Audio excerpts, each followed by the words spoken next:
What's going on, everyone? We're gonna review the kinda new Rina Sawayama project, Sawayama. This is Rina's first studio album after dropping a great EP back in 2017. So yeah, this is kinda her return to music. She had a couple singles in 2018, I think. And here we are. The bulk of this project was produced by Clarence Clarity himself, who's just made some of the absolute best production in pop in recent years. He is great at mixing those industrial sounds, guitar sounds, with also like glammy, glitzy pop sounds as well. This thing opens up with Dynasty, which is just an absolutely amazing introduction. We get a better picture of Rina as a person, because we didn't see much of her personality in the first one, the EP I mean. This is her singing about her family, what legacy she's gonna leave behind, how at one point she almost killed herself for the sake of her sanity, but she knows she has to keep moving forward. I love how dense this instrumental is, and the ending with that electric guitar coming in, and the high notes Rina is hitting is just absolutely mind-boggling. It's a great way to start and certainly grabbed my attention from the get-go. Then we have Excess, which we get to see Rina's diva side on here, which we'll see quite a bit throughout this project.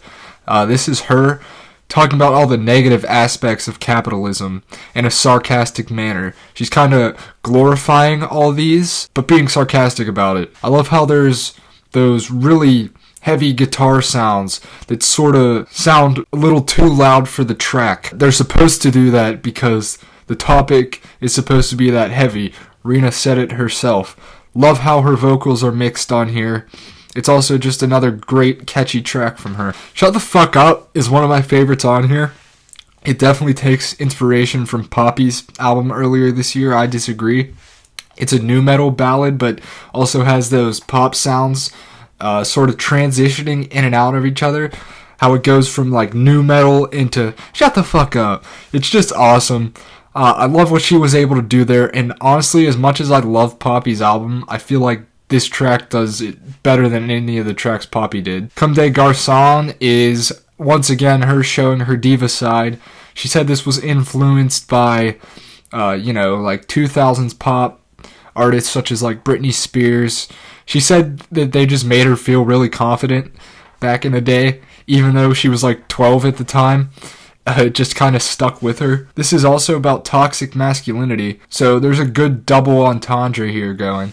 It does sound like a hit from the 2000s, like a club banger, but Rina just has a certain touch to it that makes it seem so much better than those tracks. It is unbelievably catchy. Akasaka Sad instrumentally is not nearly as grand as the rest of the album, but I do like the subject matter she's going for here, especially because she kind of talked about her sadness in the first track, so it was nice to get a better picture of this and how her family has dealt with it too, and that's why the chorus says Akasaka-Sawayama, just like my mother, just like my father, so on and so forth. Paradisin is banger of the year. I love how it opens up with like the sort of Game Boy synths in the beat. The subject matter she's talking about is so unique.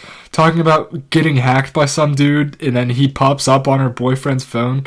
Like that's like, who sings about that? But it's cool because I'm sure we've all had somewhat of a similar experience to that. And the chorus though, the chorus on this song, I said it's the banger of the year. You just gotta listen to this chorus and it will, you'll there's no way you can't like it. I don't think you have a soul if you don't like it. It's incredible. Love Me For Me is a self-love track.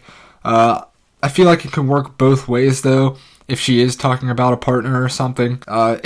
It's alright. It's not one of my favorites on here. The hook is decent. Don't have anything bad to say about it, so I think I'm just gonna move on. Bad Friend sounds like it could have been a radio hit. If she could have got that onto the radio, it would have blown up, man. I feel like it will blow up soon, though. Just talking about lost friendships, not being there when you should be, feeling that guilt for not spending enough time with your acquaintances, and just feeling kind of left out, even though you're the one leaving yourself out, if that makes any sense. This thing's got a killer hook though, just like Paradisin. Rina's been the queen of hooks this year. Fuck This World is an interlude that goes on for a bit long for an interlude, so I wouldn't have minded. Wouldn't have minded if she just made this a full track. I like it. There's nothing really to say about it, though, because it's kind of just her saying fuck this world for 2 minutes. Who's Gonna Save You Now is a bit too epic for what it's trying to be, I think. It's kind of overproduced, in my opinion.